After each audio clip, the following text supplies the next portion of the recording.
So my story begins with me traveling, and I've been pretty nomadic. So I started traveling down in Central America and met some friends there who we were all traveling together, and we all ended up in the United States.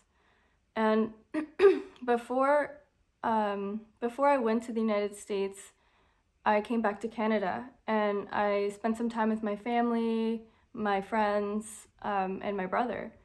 And he was really excited for me, even when my mom would say, "Oh, Kate, like, why do you travel so much?" And my brother would just say, "Oh, just go let her do her thing. She's enjoying life." So it was pretty special, the relationship that I had with my brother. And he really got me. He understood me when I felt like no one else did. And at one point, he helped me gather all my resources so that I could easily get into the United States and travel there. And I flew out to Oregon and met up with my friends. And that's where we started preparing to go to this festival in the desert called Burning Man. And when I got to Burning Man, I had my phone service still.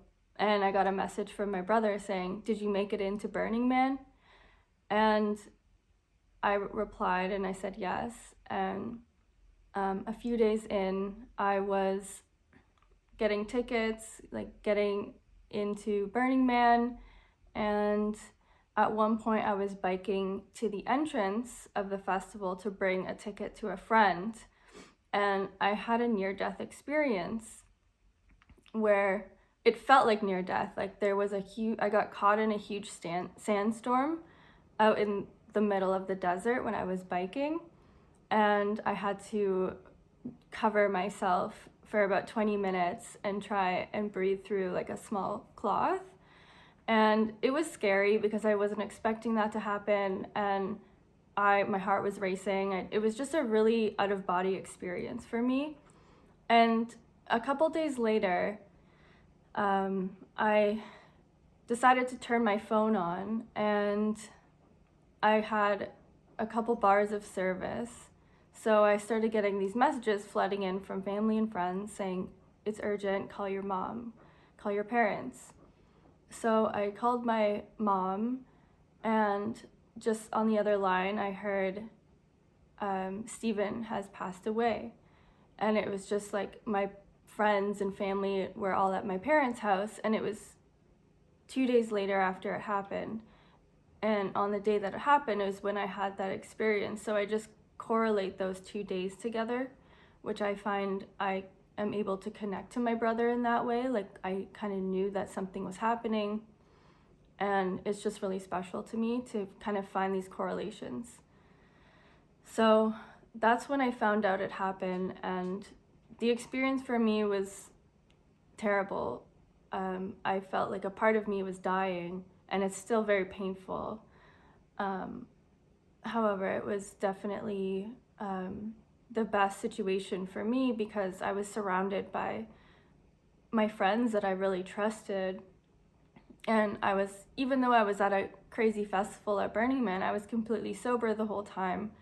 And I was able to process it with just a lot of crying and a lot of support. So people were very supportive at the camp I was at, and there was a mother with children, and she was able to, just kind of get behind me and like sort of hug me for support and while I cried. So I just thought that was really special because I was able to process it in a way where I didn't feel like I had to hide anything.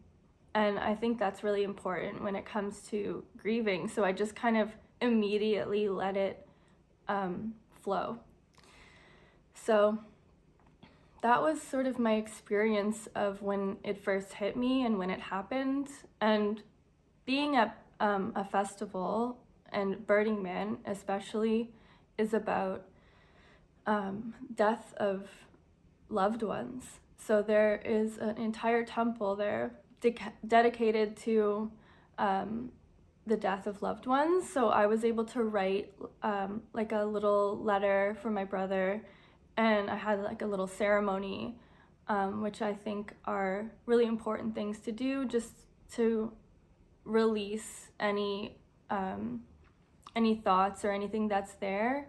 So I put up a little letter in the temple, sort of about my brother, and yeah, I thought that that was really helpful as well.